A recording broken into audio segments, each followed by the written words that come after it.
نئے مداخلت کی بات اگر ہم کریں، آپ نے بہت صحیح موضوع جو ہے اس کو چھیڑا ہے.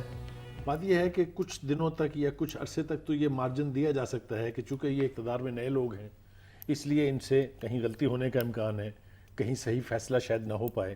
لیکن جو وقت گزر رہا ہے تو لوگوں کی جو امیدیں یا توقعات ہیں وہ بھی بڑھتی جا رہی ہیں. وعدے اور دعوے بے پناہ کیے گئے تھے کہ ہم یوں کر دیں گے. مثال کے طور پر وہ جو ان کے اکنامک ارسطو ہیں افلاطون صاحب جن کا نام اسد عمر ہے، انہوں نے کہا یہ کیا مسئلہ ہے، چٹکیاں بجاتے تھے وہ ٹی وی شوز میں بیٹھ کے، تو ایک ہفتے میں ہم ٹھیک کر دیں گے.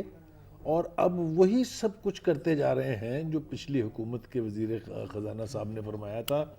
عمران خان صاحب نے دعوے کے ساتھ کہا ہم آئی ایم ایف پر لعنت بھیجتے ہیں، کچھ کول توڑ دیں گے، میں تو خودکشی کر لوں گا اگر مجھے جانا پڑا وہاں. اب آرام سے انتہائی سکون سے جا رہے ہیں آئی ایم ایف کے پاس. پہلے وہ یہاں آئے ہوئے تھے آئی ایم ایف والے، اب ہم ان کے پیچھے انڈونیشیا گئے ہیں.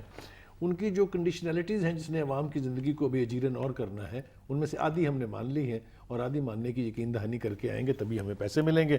بیچ میں سعودی عرب کا ایک سلسلہ آیا تھا کہ شاید وہ ہمیں ریلیف پیکج دے رہے ہیں، 5 سال کے اوپر ڈیفرڈ پیمنٹ پہ پیٹرول دیں گے اور کیش بھی دے دیں گے. وہ بھی پتہ نہیں کیوں نہیں ہوا ہے. حکومت کے اوپر ٹرسٹ نہیں ہے ان کو، یا حکومت نے کچھ ایسی کنڈیشنلٹیز ایکسیپٹ کرنے سے انکار کیا. جو بھی ہوا ہے وہ بھی تھرو نہیں ہوا. تو کہنے کا مطلب یہ ہے کہ آپ نے تو خاص طور سے تذکرہ کیا ہے جو معاملہ ڈی پی او کا پاک پٹن کا ہوا ہے، یہ بھی ہینڈلنگ کی غلطی ہے. اس کو اگر ہینڈل پراپرلی کیا جاتا تو شاید یہ اتنی بدمزگی نہ ہوتی. اب بھی حکومت نے تو اپنی طرف سے یہ معاملہ ریزالو کر لیا تھا، لیکن وہ کیا کریں کہ چیف جسٹس صاحب ٹکر گئے ان کو.